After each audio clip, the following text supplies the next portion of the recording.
नमस्कार दोस्तों, स्वागत है आपका हमारी चैनल के एक और नई वीडियो में। तो कैसे हो आप सब लोग? आई होप कि सब बढ़िया ही होगे।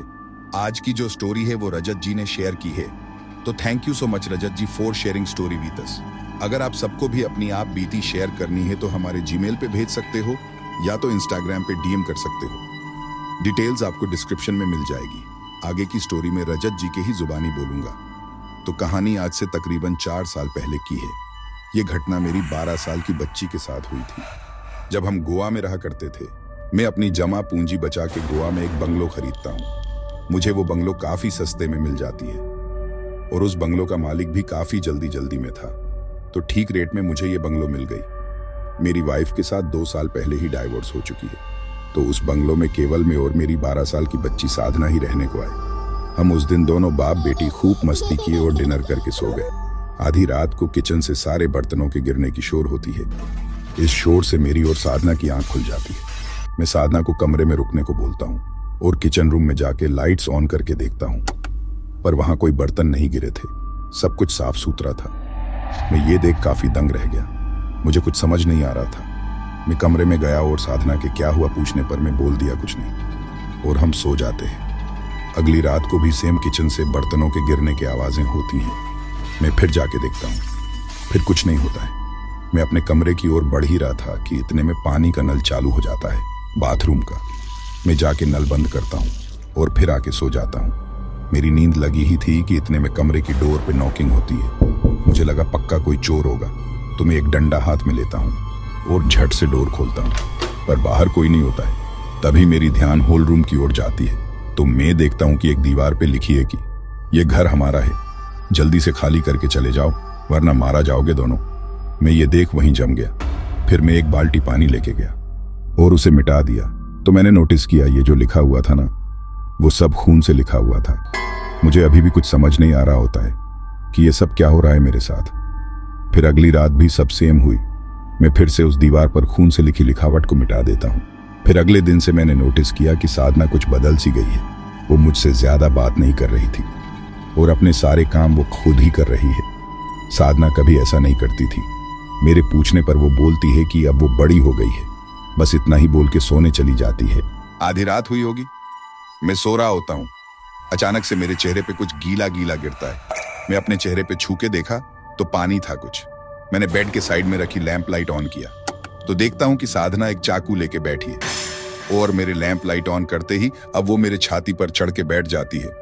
फिर मैं देखता हूं कि उसके हाथ से खून बह रही है और मैंने अपनी हाथ देखा जिससे मैंने अपना चेहरा साफ किया था, तो देखता हूं कि वो पानी नहीं बल्कि वो खून था।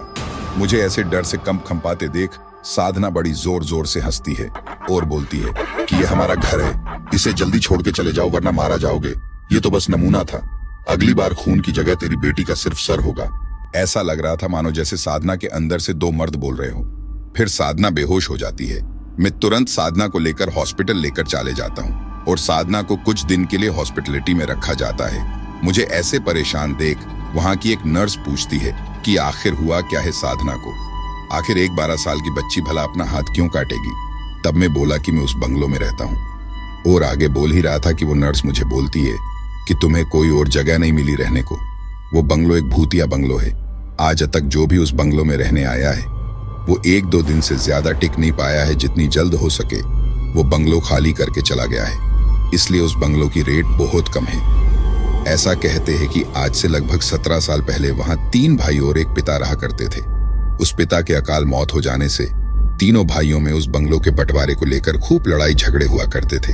फिर एक दिन क्या हुआ ना, उन तीनों भाइयों में सबसे बड़ा भाई ने उन दोनों भाइयों को खाने में जहर देके मार देता है और उस बंगलो में ही कहीं उनकी लाश को दफना देता है। उसके बाद से यह बंगलो भूतिया बन गई और आखिर में वो नर्स बोलती है कि तुम भी उस बंगलो को खाली कर दो जितनी जल्द हो सके।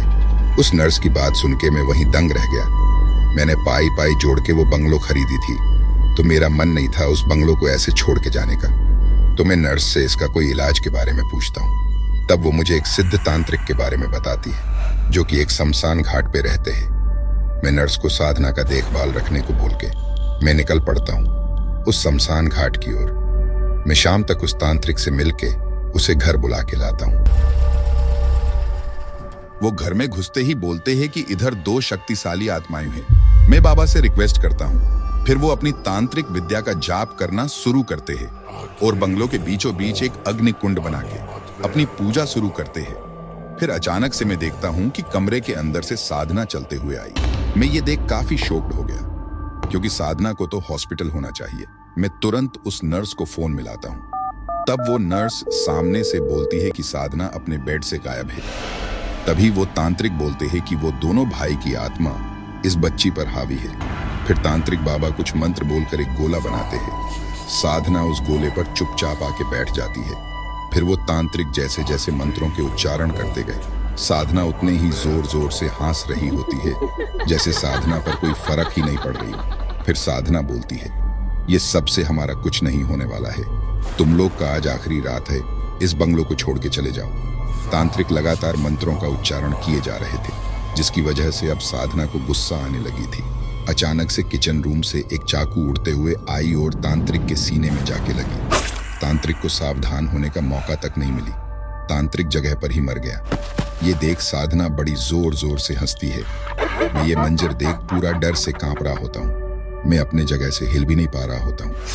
थोड़ी देर बाद मैं साधना को उठाया और निकल गया उस भूतिया बंगलों से। उस दिन से आज तक अब तक सब कुछ ठीक है, पर मैं वो बंगलो बेचा नहीं हूँ, क्योंकि मैं नहीं चाहता जो मेरे साथ हुई वो किसी और के साथ ना हो। तो वीडियो पूरी देखने के लिए आपका बहुत बहुत शुक्रिया और जुड़े रहे हमारे साथ। हम आपके लिए ऐसे रोचक डरावनी स्टोरीज लाते रहेंगे। तो मिलते हैं अगली वीडियो में, तब तक के लिए बाय बाय, टेक केयर।